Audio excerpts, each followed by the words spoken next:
In this class, we are going to learn about the concept of shock therapy and its consequences. Shock therapy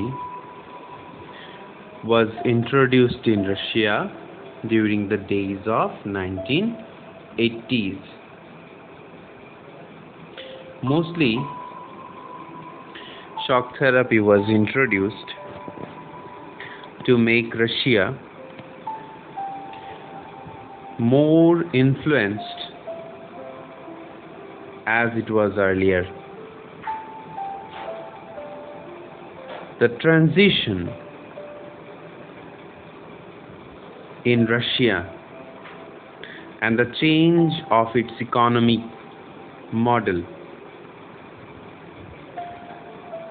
was popularly known as shock therapy. In this answer, we find two terms. Number one, shock, and number two is therapy, which implies that to improve anything by using shock or sudden changes. In Russia, shock therapy was used to change the Russian old model and can introduce the new model to boost up its economy as well as its other relevant aspects so that the state can develop. The model of transition in Russia, in Central Asia, and East European states, some East European states, that was influenced by the World Bank and IMF, came to be known as shock therapy. This therapy or shock was introduced to change the painful concept of planned economy and to introduce private ownership of property so that privatized system can influence the farming agricultural system, model to the agricultural system, and to develop Russia. The transition from centrally planned economy to capitalist economy was also known as shock therapy, supported by World Economic Organization, for example, IMF, World Bank, etc. This program was introduced in many European states so that they can evolve, developed, and free from economic stagnation. As well as because of this shock therapy, we find many states of mostly Eastern European states developed a lot. Recently, we can take the example of Poland, and you will believe if you consider the situation during and after shock therapy. Relatively, you find your own answer that how would shock therapy effective in the world system. So that is how shock therapy can also called as the program to change the economic model towards the free trade, foreign direct investment. So shock therapy included opening doors to foreign investment and currency convertibility. Now, move on to the next concept, shock therapy and its features. Number one, free trade was introduced, or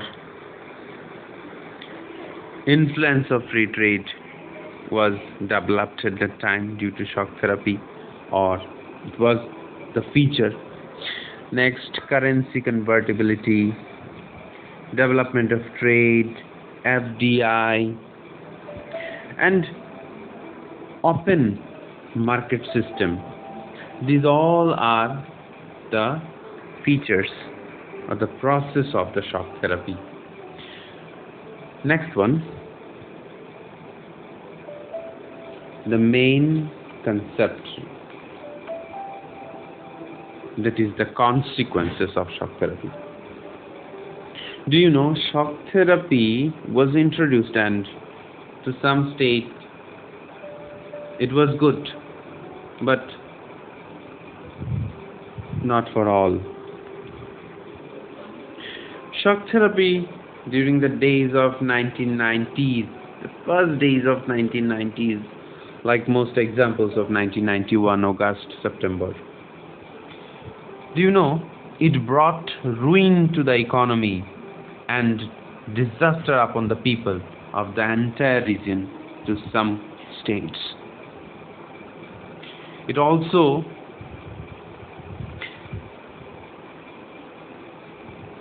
brought some changes which resulted the downwards of ruble, or the currency fall, the decline of ruble. The rate of inflation was so high because of the shock therapy. We find that people are not going to understand at that time what is going on with their economic system. Next, we find because of shock therapy, the GDP of Russia was lower in order. Next, we can say the old system of social welfare was destroyed and systematically destroyed. The withdrawal of the government subsidies pushed large section of the people into poverty, because as long as you were earning, suppose 5 rupees, and government is also giving you subsidy of 5 rupees, you are enjoying your life by this small amount. And when due to the sudden shock the economic system gone down, the subsidy will be removed by the government, and these 5 rupees cannot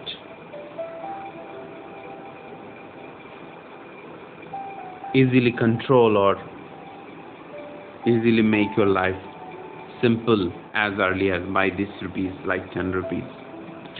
So relatively we can say, due to shock therapy,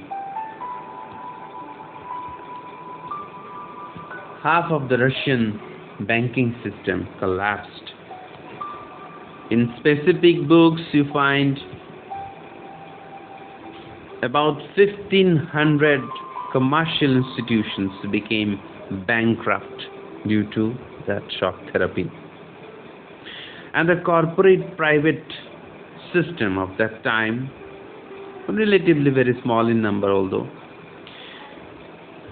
they lost their status, customers, shares, and savings. The same happens to the people also. What we find, the people from the agrarian society became poor from their previous status, and a giant inequality started between the people. The people are migrated from different places for their development, for food, shelter, etc. So shock therapy was really tough for USSR, that means Russia. And although we know that to some states it was good, like Poland, where we find new government system, new system of economy to develop their states. But to the giant state USSR or Russia, the shock therapy was really blunder. If Russia took that measure systematically or in a very gradual manner, then it would lead a better way for their economic development, and not faced what they had faced during that time. So considering the key features, what we find, shock therapy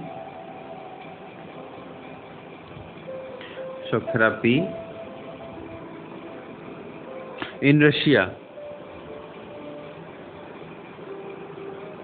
called the largest garage sale in the history, where even big companies sold out through a very minimum amount of money or value. Valuable industries were undervalued and sold at throwaway prices. It led to the virtual disappearance of entire industry in Russia, not by government-directed industrial policies. Private market forces this so, and 90% of Russian industries, due to that drag of shock therapy, collapsed. The middle classes were pushed to the periphery of the society, lower level. The academic and the intellectual manpower disintegrated or migrated. Privatization led to new disparities. Russia were divided between rich and poor areas. So in an average, we can say, on an average, Russia had a strong loss of both man and property, and it leads time to take back to its position or handle its previous condition, more or less, to establish democracy. Although finally we find by the 1991 election, Boris Yeltsin hold the position, and present Russia was not what it was, but trying to get the position mostly in some areas we find it. But shock therapy was really a tough decision by the government, and it was a big blunder for Russia. So after shock therapy, we find new concept, that this relationship between India and USSR. And what would happen if USSR was not disintegrated? So that's a very simple concept. I already asked you question in your classroom. I hope you will all get to the answer by following the lectures of the previous classes and by the support of your books. So that's all for today. আজকে ছুটি।